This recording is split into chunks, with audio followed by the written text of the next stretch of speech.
Welcome to the Dynamics Hot Dish Podcast. Whether you're a tech enthusiast or novice, there's something here for everyone. I'm Liz. And I'm Allie, and together we're your hosts. Join us as we dive into the world of technology, implementation, and management. From hearing expert insights to exploring inspiring stories of tech impact, we cover it all.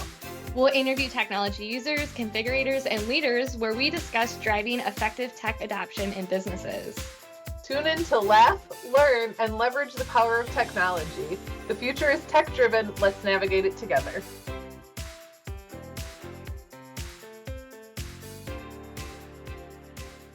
Welcome to another episode of Dynamics Hot. Before we start, I just want to remind everyone to take 2 seconds and follow and subscribe to our podcast wherever you're listening to it on YouTube or your favorite podcast platform. Today, we have a special guest joining us, Eric. Welcome, Eric. We're really excited to have you on today. Howdy, I'm very excited to be here. Well, thanks for joining us. So Eric and I met, I don't know, a few years ago, maybe 3 years ago. I feel like, did we originally get connected because you wanted to get involved with TechFluent, right? Right. Yeah, you had reached out to me about TechFluent, and the timing was so rife too, because there had been other people that have reached out to me early on in their Dynamics careers, like, hey, how do I break in this? That I was looking to help out, and then you pitched me on an opportunity to volunteer to help people continuously all the time. I was like, oh my gosh, I'm so glad someone's doing this in a structured, organized, institutionalized manner. Yes, I want to be a part of it.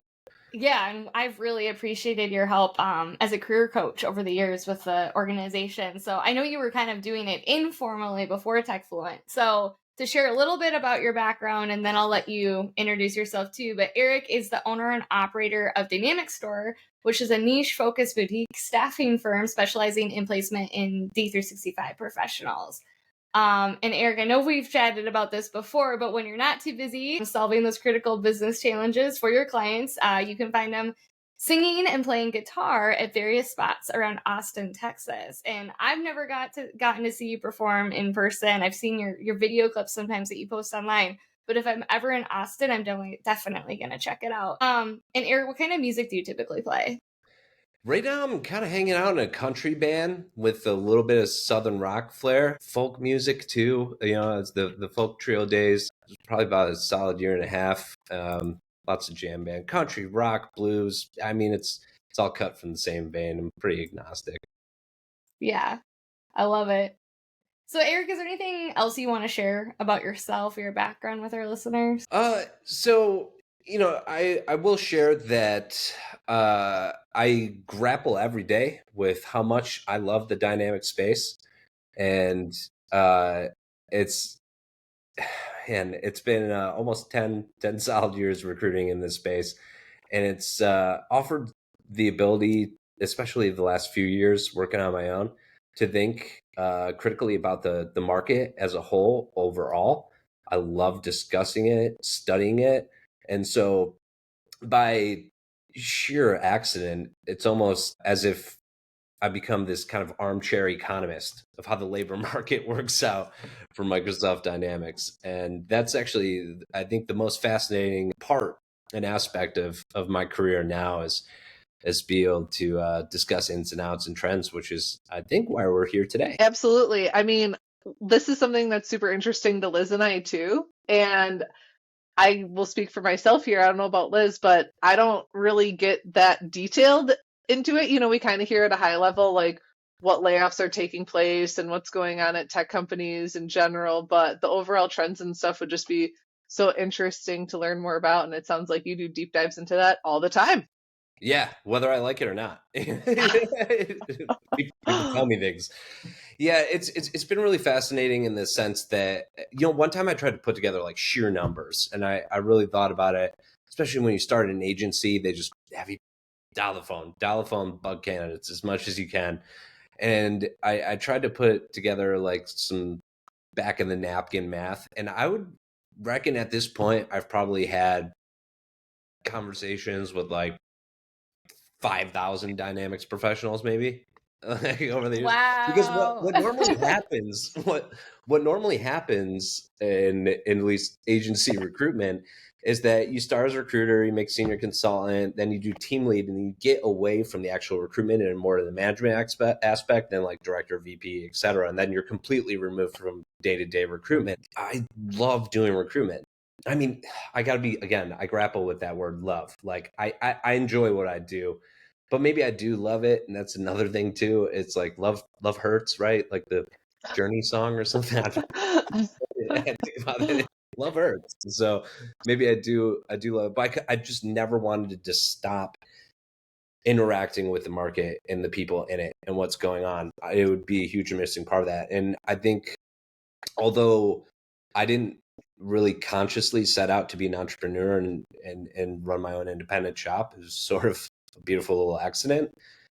It just makes perfect sense for being able to be hands-on with the recruitment, still working with clients, still talking to candidates as much as I can, to keep it going. And that's where all the kind of crystal skull of knowledge, what's going on in the market, what's in demand, trends with salaries, hiring, firing, things like, reductions in force and all that jazz. It just happened by accident. What's your favorite part about being so connected to the people that you're recruiting? Like, what do you like the best, and why did you want to stay in that space specifically? I'm thinking because recruiting seems hard to me, right? I'll be honest, it seems like a challenge. It seems difficult. And, I think a lot of recruiters as people who are like spamming you on LinkedIn and stuff all the time, right? And so it seems like a challenge to me. Those big agencies. I don't want to name names, but we all know the one. That's where I start. Yeah. Oh man, I may give it up. Yeah. Not all recruiters are spammy like that. No, and they shouldn't have to be. So actually, I'll take a minute from the dynamics market just to talk about recruitment. It's there's very much like a UK model of recruitment that is heavily KPI driven, and like dials, phone times, how many interviews are you booking, even meetings and everything, just hard data on everything. And it's just like, pick up the phone, get on the phone. If you're not on the phone, what are you doing? Literally like getting screamed at. So it's like a boiler room setting. And it's pretty stressful. However, there are merits to that model. And the thing is that it works, but there's a lot of negative externalities honestly, and I've seen it too, at the expense of the workers' mental health and well-being. Oftentimes is the biggest one, but the largest one is that you kind of self-implode, because if you work in a niche market, you can really tarnish a name by bugging people all the time. There's a finite amount of talent in our industry too. Like, it is very niche, I feel like. Yeah. My guess, I met with another executive in this space at another kind of small firm. I'll keep names out of this, and he's kind of the forefront of what I do. We talked about specifically senior consultants for D365 F&O. And we both like landed eerily close to the same number, at least full-time W-2 employee U.S. citizens that salary role that are partner, like gold partner quality senior consultants, probably 1,200 to 1,400 in the entire United States. And then I would say independent contractor wise, couple hundred maybe out there, rotating cast of characters. So yeah, specifically that space, very, very small. But anyway, my favorite part is that I've always been innately curious. So when I'm making the connections, because it's okay, you need a person, a professional to fill the obligations of role that you have open, but it's a business challenge. So my favorite part is just really understanding the business processes. And it's kind of why I really like working with manufacturing firms for finance, supply chain management, because to really get into the minute details of their processes and then how that all rolls up into financials, especially if, for instance, like process manufacturing, where you're using like down to weighing of like drilling fluids used in manufacturing, and how that lands in product costing. Like, it's all this process oriented stuff. And if you catch the right executive, you can you feel sometimes their passion for it, even though it's like they're at work and you can tell they're like, but you can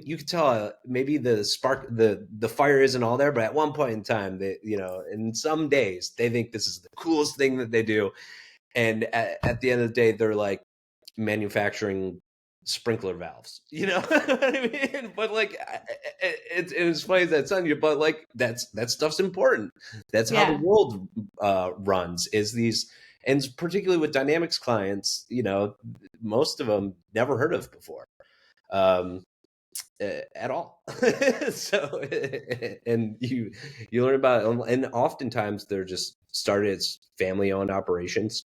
I have a couple clients now they're small manufacturing firms, some multiple generations of ownership within the same family that just, they make and sell things at the end of the day. And that's it. So that's my favorite part, is just like the piquing my curiosity and really getting to learn about, the business that runs the world that nobody else has ever heard of. It has to feel good, like if you're working with individual trying to like place them somewhere, like if they are kind of in that dull, burnt out, they've lost that spark like you were describing, if you help them find something new and exciting, like that has to feel really good, like you're making a big impact for that individual, but then also like the business. Yeah. And there's it's interesting. There's people in my life that I placed where I was like, wow, this was a good one, and that are so gracious. And then oftentimes you never really find out the true impact of the connection you just made until afterwards, because you want to keep things professional during the whole process. And then often after the deal is done, they come back with like, I can't thank you enough. Things are going really well for me here. And then the personal parts of their stories. I actually had someone interviewing for a job once that left a bowling alley and got hit by a truck. And it used to be kind of like a sort of like a joke, be like, boy, better hope your candidate's gonna get hit by a bus tomorrow or something. And then it actually happened to me. That was a strange one. Yeah, I feel like winning the lottery is a more positive version of that. Yeah. Yeah. Yep, definitely. So yeah, that's like you definitely can impact lives. Like there's one story, and I won't name names in particular. It was a CE solution architect where I found them a great role with a top tier partner, and they had at the time twins that were just born that were in the NICU. They're kind of were done dirty by their old employer and just like, so dissatisfied. And they were just the stress of looking for a job with all that going on, brand new twins, which is funny now too, because my wife's pregnant with twins. And I think about this often. Congratulations. That was one of the most beautiful feel good placements I'd ever made. Cause like, I was like, wow, this is definitely solution architect level candidate that can be doing big things, and built a fantastic career there. So those feel good ones, they're kind of few and far between, but they happen for sure. Yeah, which is an amazing success story for you. And as we're talking about the success stories, I guess I'll ask, like, circling back to trends, what trends have you been seeing recently? Or like, you gave a couple examples in jobs of what you were just talking about as well. Are there any like really, really hot jobs that you're seeing right now, or anything that stands out?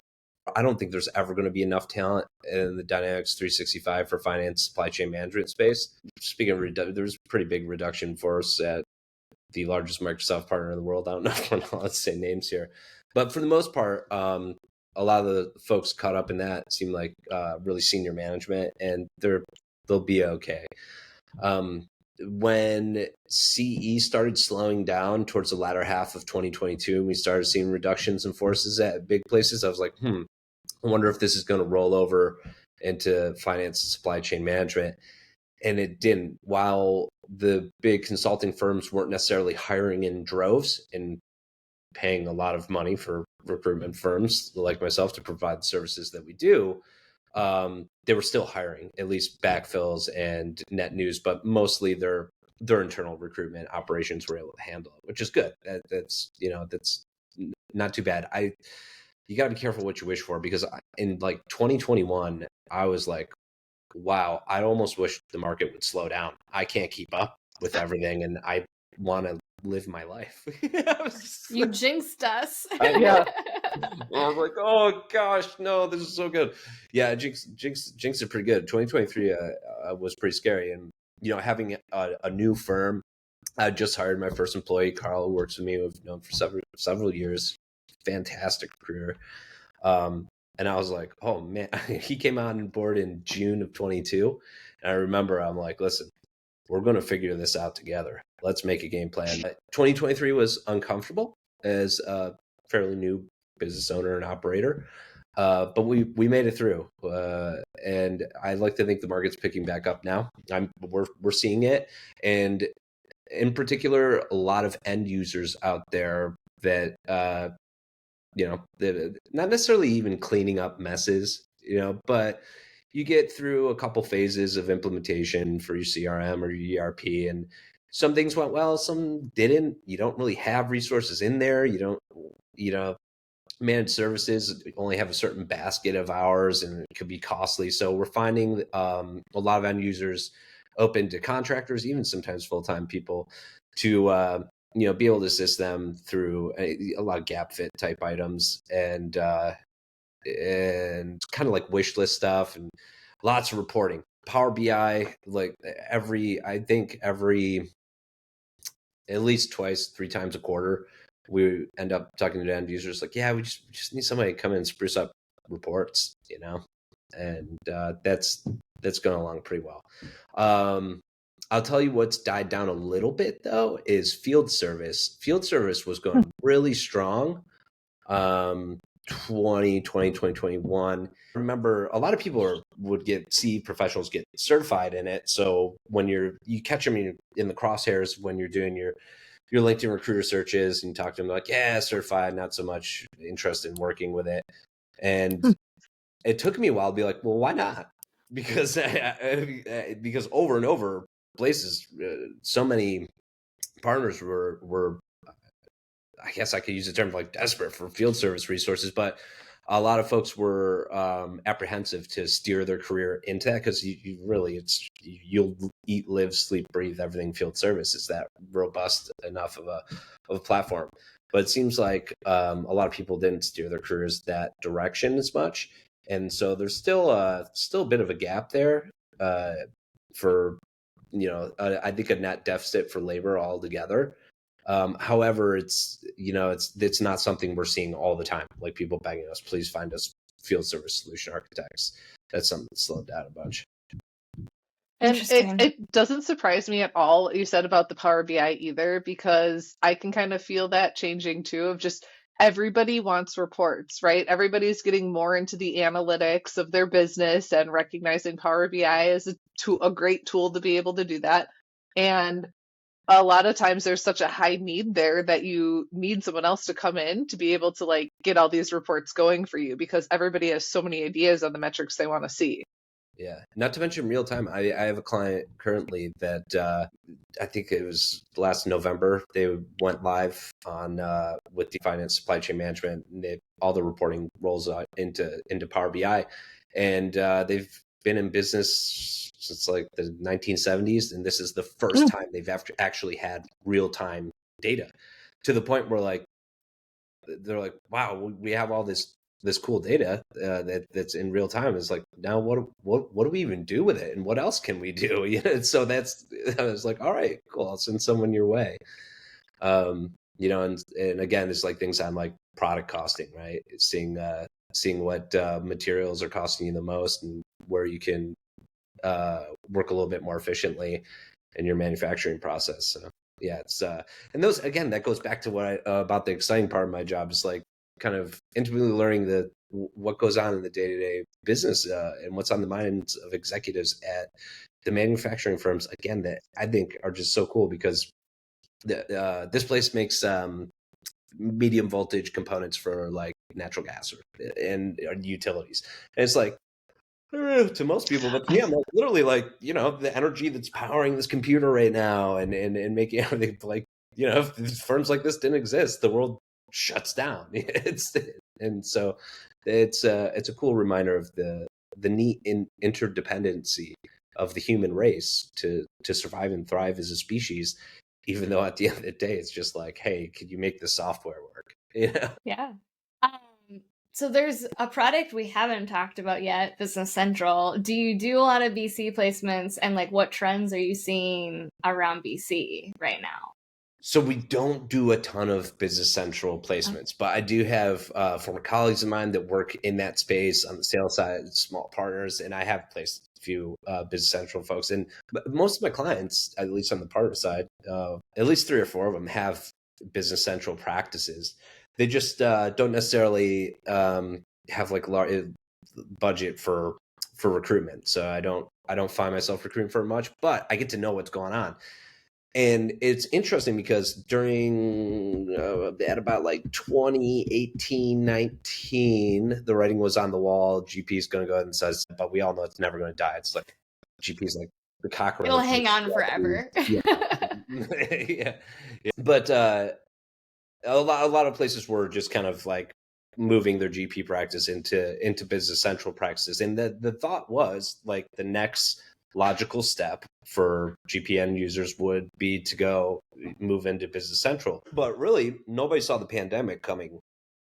And what the pandemic did, because of the huge burst in e-commerce online shopping, you had these small mom and pop like shops that were, you have, for instance, like they sell t-shirts online or something, and people are just buying more t-shirts. And so these little 7-figure businesses started growing to hold on to way more inventory, actually large warehouse spaces, and moving these products around the world in some cases. And they grew from, being $2-3 million annual revenue business to 10, 20, 30, 40, 50 million. And again, with an actual supply chain. So these were businesses that were mostly running on QuickBooks and stuff like in the likes, which is fantastic. The interesting part is, from what I'm hearing from people who work in sales for that, the most common deal is moving people off of QuickBooks into Business Central because of the growth of all these smaller businesses, from very small business into like small, almost mid-sized business. I think if I really want to wax poetic on it, I think the pandemic definitely had a lot to do with that, and the growth of those type of companies. So that's BC's selling like hotcakes apparently. And then I've seen also, one thing I've noticed in the Business Central arena is new entrants into that market. Consulting firms were in. I look at people on LinkedIn there. It's like kind of like junior associate level talent up and down the roster, and some senior too. And so it seems like people are forging paths there, building consulting firms, small, Business Central consulting shops. And that's always a good, healthy sign of the ecosystem when you have new entrants like that. Just like CE and not so much finance, supply chain management, but CE, CRM has had some like really cool entrance and growth of smaller folks into the space too. Yeah, that's my bit on BC. I also want to mention, though, I do have a soft spot in my heart for Business Central, and because I started doing Dynamics Nav recruitment first. Oh, okay. Yeah, that was it's like when I do get a Business Central role handed down that I work, which maybe like, I don't know, like once a year, I get excited about it because it's like rekindling a relationship with like my high school sweetheart, As dumb as that sounds. It makes sense. Yeah, totally. And like when we're talking about all those different platforms too, like, do you see a higher need in some of them more than the other, or like for specific roles in different platforms, or are they all kind of staffed like similar roles, similar number of people looking for roles, needing roles, that kind of stuff? And this, I would like to harken back to when Liz was on my short-lived podcast that totally failed. But we did have a great conversation about, and Liz, I think you brought up the statistic that the functional consulting role demand for open positions grew like 14%, whereas the need for developers, at least CE, CRM developers, only grew 2%. Through the end of 2022, beginning of 2023, there were a lot of CE developers, technical architects that seemed to be looking for work the most and having a tough time finding it. and contractor rates went down substantially. They're actually still kind of low right now. And it's not bouncing back. And I mean, the writing's been on the wall with the low code, no code revolution. And it's not just Microsoft that's embracing it too. It's Salesforce as well. And probably all other ecosystems that I'm not really in operate or have access to. I'm sure it's the same way. And to be fair, it's better for the consumer. So it's better for the customer, you know, keeping everything upgraded and in line. And they definitely benefit in the end there. But it's been a tough shift for especially, I mean, there's some seed developers out there that, you know, they love it. They love writing code. But I think, you know, it's how are you going to harness AI to increase your productivity, but still find a way to add, you know, human value there? And I still think there's a lot of room for that. I just had this conversation with you know, a good friend of mine, a technical architect that I've placed before. That was the big thing for him. And he's like, listen, he's like, yeah, I still write code, but like, he's like, I've been prompting ChatGPT to do a lot of it, and it's pretty impressive because it can scale. There's so much on GitHub already, solution wise, and it can scale all that so fast. And he's like, yeah, sure, I need to review it and edit, but from a code standpoint, it's pretty impressive. Now, the next thing I think, and especially with Cope too, is just like, you know, talking to create an app. You know, I'm sure you guys have seen some of the same videos and stuff that I have, and it's interesting. I don't think it's fully cooked yet, but there's other solutions out there too, whereby that people are working on, where you're creating your own language too, while just speaking to the computer to make some sort of web page or application. And I think that is such a fascinating development, and what I'm most interested in is where those technologies are going to develop the most first. Is it either going to be at the private consumer level for fun, or is it going to take hold more in the business space? Because there's always this constant sort of feedback loop technology wise, whereby something started as a cute, fun thing for, like, I don't know, like a dating app, but then it becomes practical for the business world, or the business world invents something that's, oh, well, this could be fun for it's always interesting, that cycle that happens there. Yeah. And I feel like with what you're saying with the AI too, a lot of businesses are slow to adopt and try that kind of stuff. So it'd be interesting to see to what extent they try it out at, right? Smaller businesses maybe are more nimble and you can get into a little bit quicker. Bigger businesses may have a harder bit of time. But so yeah, it's very interesting to see where AI is going to go. But I also find it interesting what you were saying about the developers, because I think about this a lot, like in terms of AI, and that functional consultant role, as Liz mentioned, maybe a couple of years ago, was growing. And I bet it's still going to continue to grow, because you still need that like analytical side and understanding the business side to be able to build a solution. And I think that's really what like those functional consultants can deliver, is analyzing the business, helping them figure out what they need, helping figure out what the solution's going to be. And then, you know, in the near future, maybe AI can help build a lot of that solution where technical people could, you know, were trying to do that before. So I can see that role growing. That's going to continue to grow. Like AI, that's the one thing AI is not going to be good at for a long time. It's like you still have to feed it the detailed requirements and like the solution. Like it's not going to be a VA, it's not going to be a PM, and it's not going to be an architect. So like, yeah, and we have seen developers moving offshore like for years too, of, you know, why hire a US based developer at that cost and then have them not have, you know, the skill set to interact directly with the client.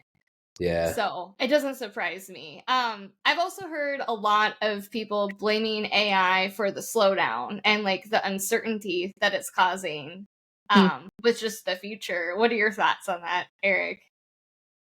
I don't think so. I think it was more, especially the later half of 2022, 2023, you know, a shrinking access to capital through higher interest rates and the boogeyman of a possible recession around the corner.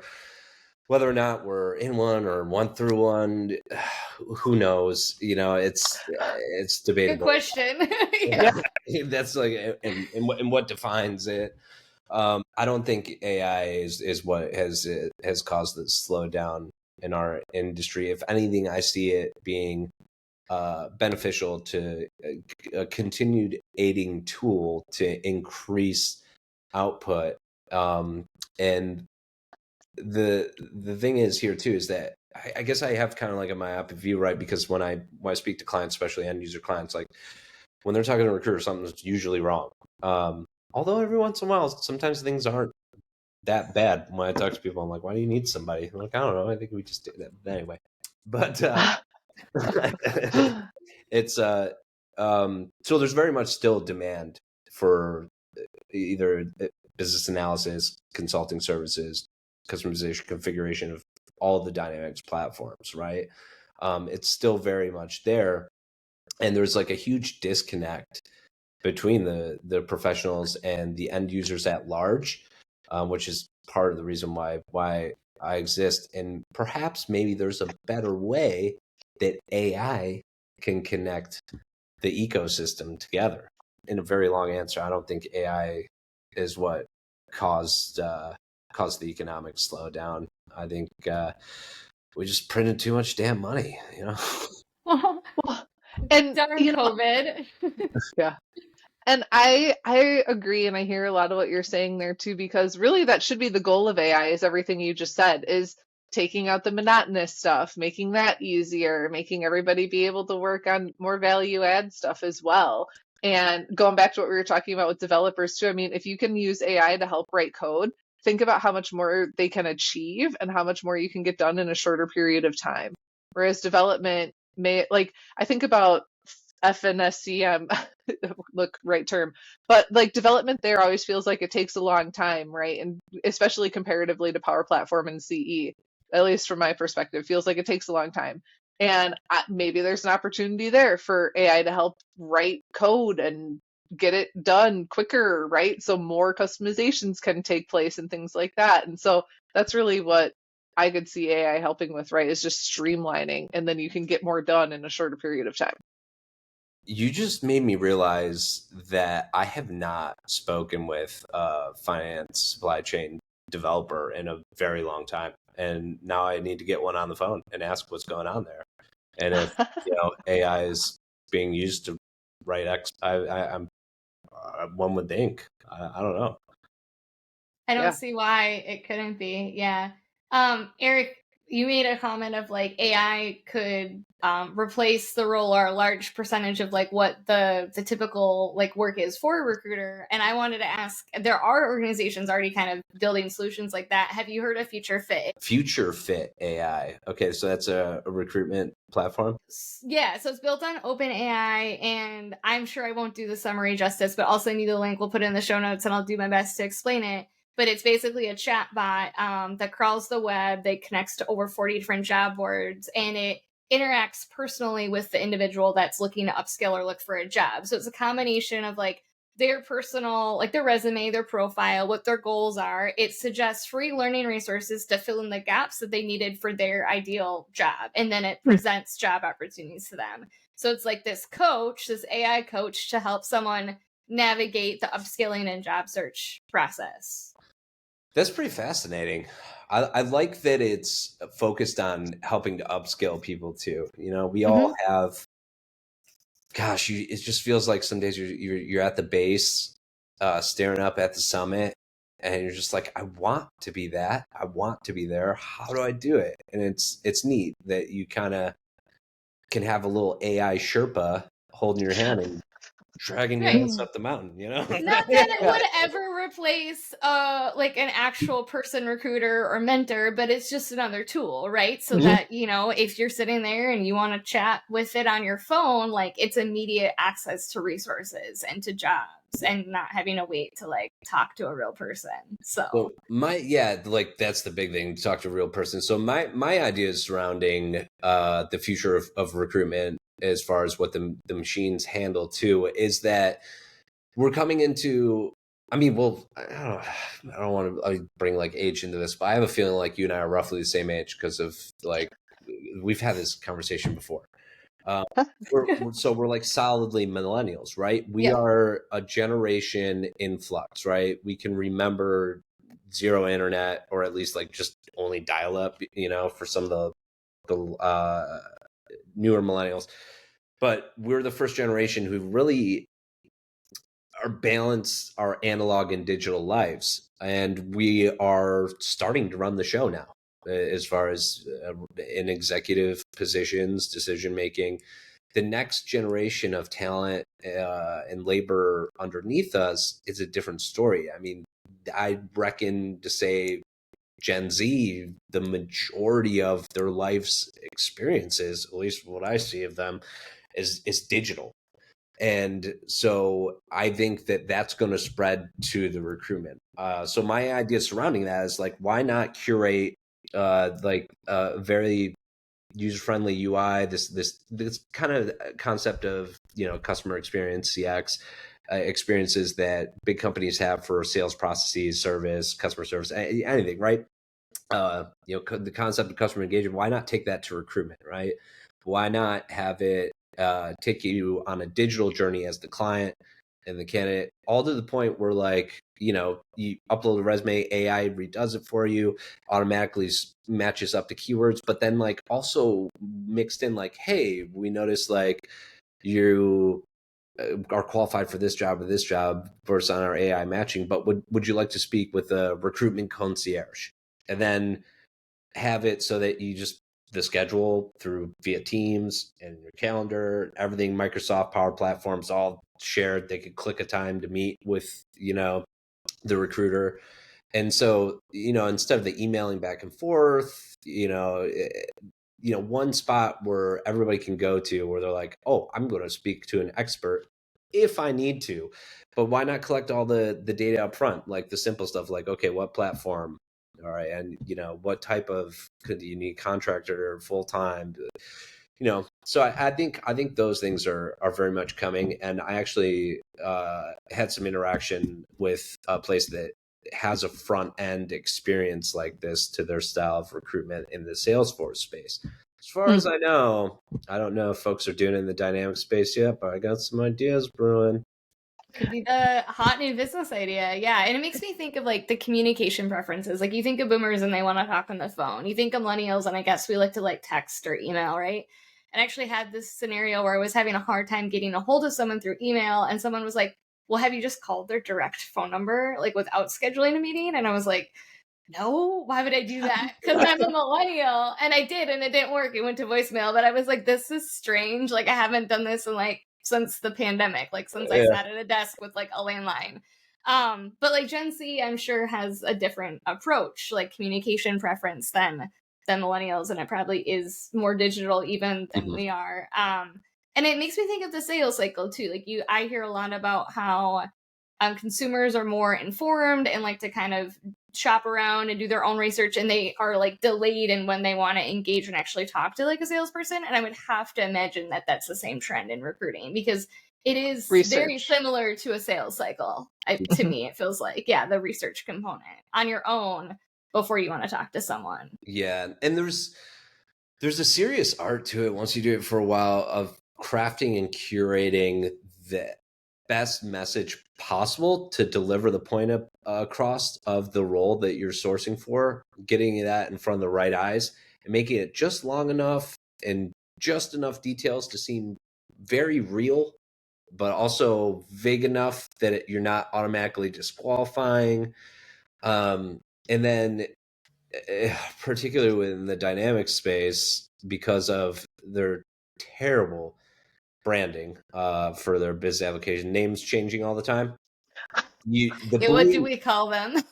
The Boolean logic chain that you have to put together to find Dynamics candidates and all the different permutations of how it's spelled out. You like acronyms. In parentheses, you have an OR chain of Boolean that's just like, if you really want to get in it, it's just like a mile long because of either like D365, Dynamics 365, Microsoft Dynamics. MS CRM used to be pretty popular. That one would be. I've multiple candidates in my life querying the database I've missed because they just put MS CRM instead of Microsoft Dynamics CRM or Dynamics CRM. Whatever, yeah. Yep. Or like There's 1,000 variations. yeah, And that's it's just CRM. crazy. You didn't cover Yeah. like F&O or BC or like any of the other ones. Yeah. I think that's the biggest difficulty. And if you look to Salesforce, I don't know if I'm allowed to curse on this podcast, but if you look to their ecosystem, Salesforce is Salesforce. Salesforce.com. SFDC, sure, for sure. That's pretty, that's very much in the preferred nomenclature and that ecosystem. But Sales Cloud is still Sales Cloud. Service Cloud is still Service Cloud. Salesforce is Salesforce. But like I said, that it's easier to find people in there. The Salesforce ecosystem. Do you do Salesforce placements like recruiting as well? I do. Yeah. Okay. Ellie, I think you said you like, I could see recruitment being really hard. It's painful sometimes. It hurts, like literally sometimes, because especially when a lot of it's mostly in this industry contingency based, and it's zero sum gains. Like you're either and oftentimes it gets really gamified to the point where the clients don't realize how bad they're shooting themselves in the foot by engaging with like 6-7 different recruitment firms in such a small place. Then they're like, how come we're not getting anyone? And it's like, well, you combed over most of the market. You're getting recycles of people, and then people keep running into the same candidates that either know about you, don't want to interview there, or they already did, you passed on them, or because you lost out the one time and it's so disorganized, process wise, and they keep getting so many calls, they want nothing to do with you now. I'm like, that happens a lot too. And then as the recruiter, you're like, well, why am I going to put my time and effort into this when I know I'm going head to head with like several other firms, and that everybody on the market is already gone through, and those are some painful experiences that you learn the hard way sometimes just by doing them and wasting a lot of time.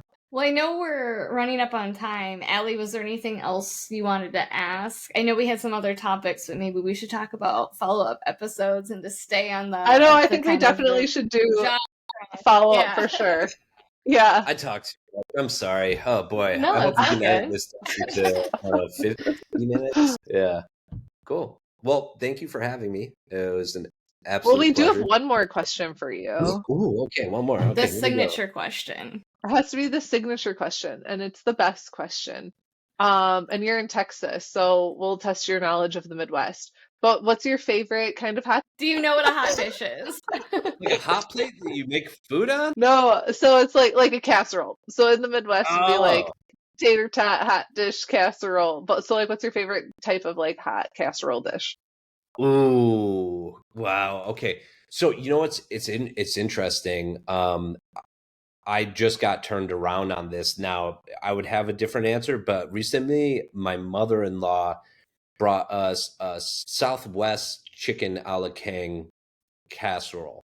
So I don't know if you're familiar with chicken a la king, where No. you put it on like a puff pastry. So instead of that, this was like Chipotle Southwest flavors in a casserole style with like ripped up tortilla and shredded chicken and cheese. And man, that was, that blew my mind. It sounds yummy. It sounds very good. That's pretty good. Yeah, I like that a lot. And would like moussaka count as that, even though it's not really? It could. It's delicious. It's like a hot, heartwarming comfort dish. Yeah, but I'm going to go with that. Just very recently, the Southwestern style chicken a la king. All right. It was like, that's my favorite. What are you guys' favorites? Ellie, you want to go first? I was going to say, the tables have been turned. Yeah. I don't know. I don't eat a whole lot of tater tot hot dish. I mean, I'm in the Midwest, but never really grew up with it. I like a good green bean casserole. Not really a hot dish, but I'll go with that. It's like my favorite.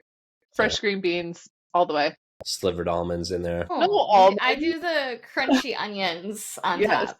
Oh, yeah. Yeah.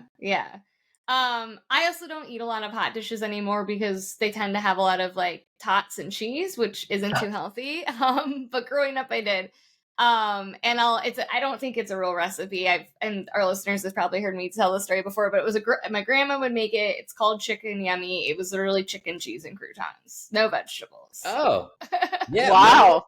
Maybe some like soup or something. I never made it. I was a kid, but it was pretty basic. My mom used to do the same thing with chicken breast, cream of mushroom soup, Swiss cheese, and I think she would do like white cooking wine in there somewhere, and then the croutons, and the croutons would get like soggy like on the cheese and everything.